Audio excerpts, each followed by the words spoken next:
आप सभी लोगों को मेरा प्रणाम। रामायण में भगवान कहते हैं, बहुत ही सुंदर प्रेम की परिभाषा बताई। आइए हम सुनते हैं। हरि व्यापक सर्वत्र समाना, प्रेम ते प्रकट होत में जाना। हरि व्यापक, भगवान वो व्यापक सत्ता, कण कण में, जर्रे जर्रे में व्याप्त वह परमपिता परमात्मा, सर्वशक्तिमान जो परमात्मा है, सर्वत्र विद्यमान है, हर जगह मौजूद है। लेकिन कैसे प्रकट होगा? प्रेम ते प्रकट होत में जाना। ये मैंने जाना है कि प्रेम से प्रकट होता है, ऐसा भगवान कहते हैं। जिस प्रकार से आप लोग देखते हैं कि वाईफाई का कनेक्शन होता है, आप कहीं पर भी जाते हैं, बाहर कहीं भी जाते हैं तो वाईफाई का कनेक्शन होता है, लेकिन बिना पासवर्ड के वो नहीं चालू होता। तो हम पूछते हैं कि ये पासवर्ड क्या है वाईफाई का। ऐसे ही वो तरंगे हर जगह विद्यमान है, पर जिसके पास पासवर्ड होगा वही उसका उपभोग कर सकता है, वही उसको चला सकता है।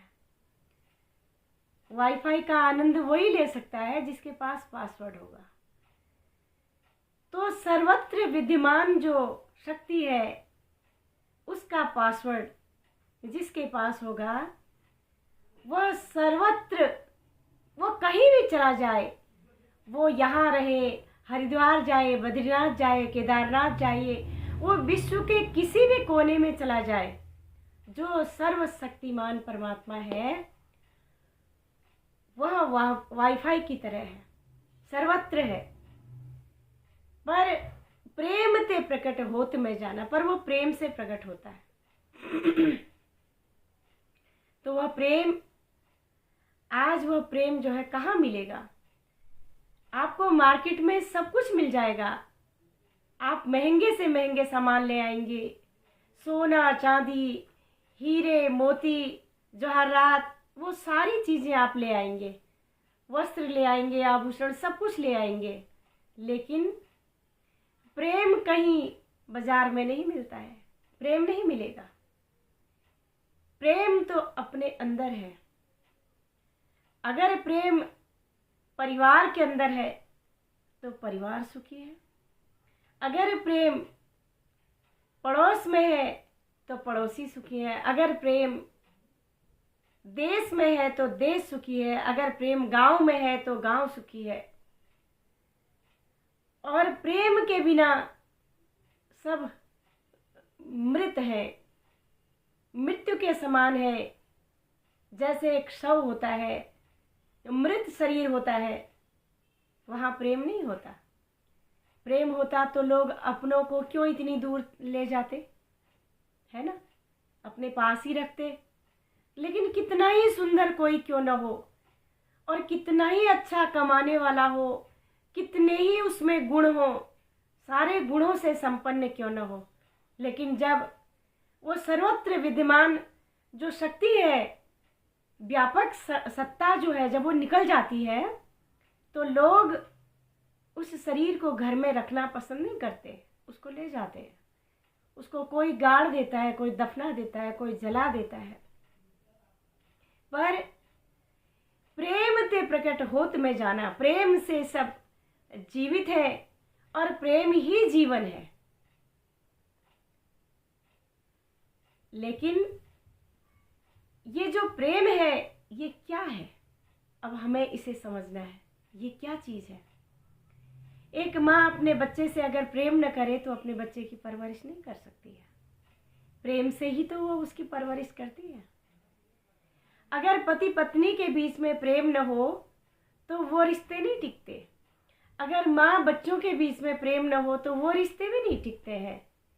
परिवार में किसी का किसी के प्रति अगर प्रेम न हो तो साथ में नहीं रह सकते। प्रेम का होना बहुत ज़रूरी होता है। लेकिन इस संसार के अंदर जैसा भी जो प्रेम है वो परिवर्तनशील है। माँ अपने बेटे से प्यार करती है, प्रेम करती है, उसको 9 महीने अपने पेट में रखती है, उसके बाद वो बाहर आता है, उसकी परवरिश करती है। इतना बड़ा बेड होता है, चुपचाप एक कोने में छोटी सी जगह में खुद सो जाती है और सारा बेड बच्चे को दे देती है। और वो बच्चा अपना नहीं खा करके भी माँ अपने बच्चे को देती है। जब वो बच्चा बड़ा हो जाता है फिर उसका प्रेम कहाँ चला जाता है? जब उसके मन में जो भी आता है, अगर माता पिता उसको मना करते हैं कि ये काम तुम नहीं करोगे, ये अयोग्य है, ये तुम्हारे लायक ये कार्य नहीं है, लेकिन वो नहीं मानता, तो वो प्रेम वहाँ खत्म हो जाता है। तो माता पिता कहते हैं हमने तुम्हें इस दिन के लिए थोड़ी पाला था। पर बहुत सारे बच्चे ऐसे भी होते हैं जो ये भी कह देते हैं कि सभी तो अपने बच्चों की परवरिश करते हैं, सभी तो जन्म देते हैं, जानवर भी तो जन्म देता है अपने बच्चे को, चिड़िया भी जन्म देती है, और उनमें भी जब पंख लग जाते हैं तो वो भी तो उड़ करके चले ही जाते हैं। अगर आपने भी हमें जन्म दे दिया तो क्या कर दिया? तो कहने का तात्पर्य कि प्रेम वहाँ भी बदल गया, वहाँ प्रेम प्रेम नहीं रहा। अगर आज कोई कमा रहा है, कल नहीं कमा रहा है, कल पैसे नहीं ला रहा है, परिवार की पूर्ति नहीं हो रही है, वहाँ भी प्रेम खत्म हो जाता है। वो प्रेम प्रेम नहीं रहता, तो परिवर्तन हो गया। और जब शादी होती है, सबसे पहले जब घर में नई बहू आती है तो कितनी प्रिय होती है सबको, और वही बहू जब एक वक्त आता है जब वो वृद्धावस्था में चली जाती है, या जब वो रोगी हो जाती है, उसके शरीर में कोई रोग लग जाते हैं, जब वो काम नहीं कर पाती है, तो जैसे ही वो किसी काम की नहीं होती तो सबके दिल और दिमाग से निकल जाती है, उससे भी कोई प्रेम नहीं करता है। तो ये प्रेम कितनी ऊंची चीज है। लेकिन धन होने से प्रेम होता है, जब धन नहीं होगा तो प्रेम नहीं होगा। सुंदरता होगी तो प्रेम होगा, सुंदरता नहीं होगी तो प्रेम नहीं होगा। जवान होंगे तो प्रेम होगा, वृद्ध हो जाएंगे तो प्रेम नहीं होगा। तो परिवर्तनशील है प्रेम। लेकिन प्रेम की आधारशिला क्या है? ऐसा प्रेम जो कभी बदलता नहीं है, कभी चेंज नहीं होता है, ऐसा प्रेम, वो प्रेम जो है, इसीलिए कहा कि वो प्रेम कहीं बाजार में नहीं मिलता, वो कहीं पर भी नहीं बिकता। वो प्रेम तो प्रकट होता है, अपने अंदर से उसको प्रकट किया जाता है। प्रेम की जो आधारशिला है वह परमपिता परमात्मा है। क्योंकि भगवान ने कभी न जाति देखी, न धर्म देखा, न रूप देखा, न सौंदर्य देखा, न धन देखा, बिना शर्त के प्रेम किया भगवान ने। ऐसा प्रेम क्या था? वो प्रेम हम क्यों नहीं कर सकते? हमारे अंदर वो चीज क्यों नहीं आती? सोचने वाली बात है। तो भगवान कहते हैं कि प्रेम ते प्रकट होत में जाना, कि मैंने जाना वो प्रेम से प्रकट होता है। कि प्रेम इतनी ऊंची चीज है,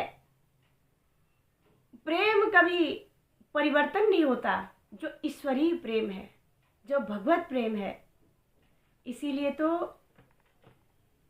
भगवान ने अजामिल जैसे पापी को भी तार दिया, कुब्जा से भी उन्होंने प्रेम किया, सबरी जाति जो एक भील जाति की थी उनसे भी भगवान ने प्रेम किया, अटूट प्रेम। तो इसी तरह से तो प्रेम में इतनी अगाध शक्ति छुपी हुई है, जो हम अपने अंदर ही प्रवेश हो जाएंगे तभी उस प्रेम को समझ सकते हैं। क्योंकि प्रेम अंदर है, परमात्मा अंदर है, तो प्रेम भी अंदर है। प्रेम बाहर की चीजों में नहीं है, वो परिवर्तनशील है। जहाँ पर आपकी पूर्ति नहीं होगी वहीं पर आपको क्रोध आएगा, वहाँ आपका प्रेम समाप्त हो जाएगा। और जहाँ आपकी मन की जैसी होती रहती है, आपके अनुकूल सब चलते रहते हैं, तो वहाँ पर प्रेम है। जहाँ आपके अनुकूल चलना लोगों ने छोड़ दिया तो वहीं पर जो है प्रेम खत्म हो जाता है। तो प्रेम इन सब चीजों के अधीन नहीं है। प्रेम तो अनंत है, अखंड है, असीम है। अगर आप समुद्र को अगर आप सोचें कि मैं एक लोटे में भर करके ले आऊं, नहीं ला सकते। आप बहुत सारे लोगों को कहेंगे कि मैं समुद्र को लोटे में भर लाया, कलश में भर लाया, लेकिन वो हमारा दायरा है, तो कोई सच नहीं मानेगा कि इतना बड़ा अथाह समुद्र, असीम समुद्र एक लोटे में थोड़ी आ सकता है। इसी प्रकार ये हमारा एक दायरा है। जैसे हम देखते हैं, दूरबीन से देखते हैं, आकाश की तरफ देखते हैं, तो हम कहते हैं कि जितना हमारी दूरबीन का दायरा होता है हमें उतना ही दिखता है। तो हम ये मान कैसे लें कि सारा आसमान, सारा आकाश ही इतना बड़ा है? हम कहीं पर भी देखें, इस धरती के किसी भी कोने में हम देखते हैं तो दूरबीन के द्वारा हम देखते हैं, वहाँ पर भी हमारा अपना दायरा होता है। तो हमारी बुद्धि का जो दायरा है, हमारी आँखों का जो दायरा है, हमारी सोच का जो दायरा है, हम वहीं तक सोच सकते हैं, वहीं तक देख सकते हैं। लेकिन वो जो असीम है, अनंत है, अखंड है, उस असीम को जानने के लिए, समझने के लिए हमें असीम में ही प्रवेश होना पड़ेगा। क्योंकि समुद्र को लोटे में नहीं लाया जा सकता, किसी बर्तन में नहीं लाया जा सकता है। अगर हम एक बूंद बन जाते हैं तो एक बूंद अगर समुद्र में गिर गई तो वह बूंद बूंद नहीं रहती, वह बूंद समुद्रमय हो जाती है। उस बूंद को कोई नाम बूंद नहीं कहता, वह समुद्रमय हो गया। तो बूंद कैसे हम बन सकते हैं? बूंद बनना इतना आसान नहीं है, कितना कठिन है। इस संसार के अंदर कहते हैं कि भक्ति करना कठिन है, ये करना कठिन है, वो करना कठिन है, लेकिन भगवान कहते हैं मेरी भक्ति जितनी सरल है इतना कुछ भी नहीं है। इस संसार में सरल होना ही सबसे कठिन है। तो हम सरल कैसे हो सकते हैं? क्योंकि एक बच्चे को भगवान कहा जाता है। क्यों कहा जाता है? क्योंकि वह बच्चा, उसके लिए सब अपने हैं, उसका कोई पराया नहीं होता। इसी प्रकार से समुद्र में जब जो बूंद जो होती है, वो एक बूंद जब विलीन हो जाती है तो अपने आप में वो समुद्रमय हो जाता है। तो जब हम अपने अंदर उस असीम में, उस मैपने को खत्म कर देंगे, समाप्त कर देंगे, सरल हो जाएंगे, जब अपने अंदर ही हम प्रवेश कर लेते हैं, उस अगाध अनंत शक्ति का दर्शन जब हम अपने अंदर ही कर लेते हैं, तो फिर हम प्रेममय हो जाते हैं, हम भी असीम हो जाते हैं, क्योंकि हम उसके अंश हैं। ईश्वर अंश जीव अविनाशी, हम उसके अंशी हैं, वो हमारा अंशी है, हम उसके अंश हैं। तो अंशी अपने अंश से मिलना चाहता है। आपने देखा होगा कि कई बार हम नीचे जमीन में से मिट्टी पत्थर उठाते हैं और ऊपर फेंकते हैं, और वह वापस नीचे ही आता है, क्योंकि गुरुत्वाकर्षण, क्योंकि वह जिसका अंश है वह उसी में मिलना चाहता है। इसीलिए संतों ने, महान पुरुषों ने यही कहा कि उस अखंड अनंत सर्वत्र विद्यमान जो शक्ति है, उसको जानने के लिए, उसको समझने के लिए अपने हृदय के अंदर प्रवेश करना पड़ेगा। क्योंकि प्रभु अंदर है तो प्रेम भी अंदर है। बाहर हम ढूंढेंगे, वो परिवर्तनशील मिलेगा, हमें हर जगह परिवर्तन होगा उसमें। हर दिन नया नया नया नया होता चला जाएगा, परिवर्तन होता चला जाएगा प्रेम। लेकिन परमात्मा का प्रेम कभी परिवर्तन नहीं होता है। इसीलिए कहा कि love is God, God is love, कि परमात्मा ही प्रेम है और प्रेम ही परमात्मा है। ईश्वर ही प्रेम है और प्रेम ही ईश्वर है। तो उसको आत्मसात करने के लिए हमें अपने आप को मिटाना होगा। आज के लिए इतना ही। आप सब लोगों को मेरा प्रणाम।